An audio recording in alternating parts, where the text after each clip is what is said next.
বন্ধুরা, আজকের পর্বে আদালতের ভেতর এমন এক নাটকীয় পরিস্থিতি তৈরি হয় যা পুরো মামলার মোড় ঘুরিয়ে দিতে পারে।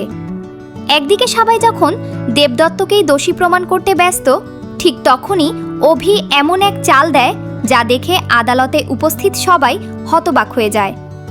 অন্যদিকে ছুটি নিজের জীবনকে ঝুঁকির মধ্যে ফেলে গুন্ডাদের হাত থেকে অভিকে উদ্ধার করে আদালতে নিয়ে আসে। ফলে যে শুনানি বাতিল হওয়ার মুখে ছিল সেটাই আবার নতুন করে শুরু হয়। কিন্তু আসল চমক আসে যখন হিরণময় একের পর এক প্রশ্ন করে ছুটিকে চাপে ফেলার চেষ্টা করে। ছুটি নিজের বক্তব্য জানালেও সন্দেহের তীর ক্রমশ তার দিকেই ঘুরে যেতে থাকে।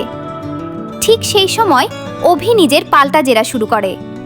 সে আদালতকে জানায় ঘটনাস্থলে ছুটি ছাড়াও আরও একজন উপস্থিত ছিলেন। এরপর সবার সামনে ঝুমকির নাম উচ্চারণ করতেই আদালতের পরিবেশ একেবারে বদলে যায়।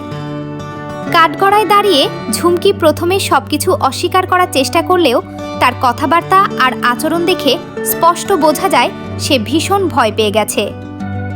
এখন প্রশ্ন একটাই, অভির জেরার মুখে কি শেষ পর্যন্ত ঝুমকি সত্যিটা স্বীকার করবে? বাদলবাবুর আসল খুনির পরিচয় কি এবার প্রকাশ্যে চলে আসবে, নাকি শেষ মুহূর্তে আবারও নতুন কোনো ষড়যন্ত্র সামনে আসবে?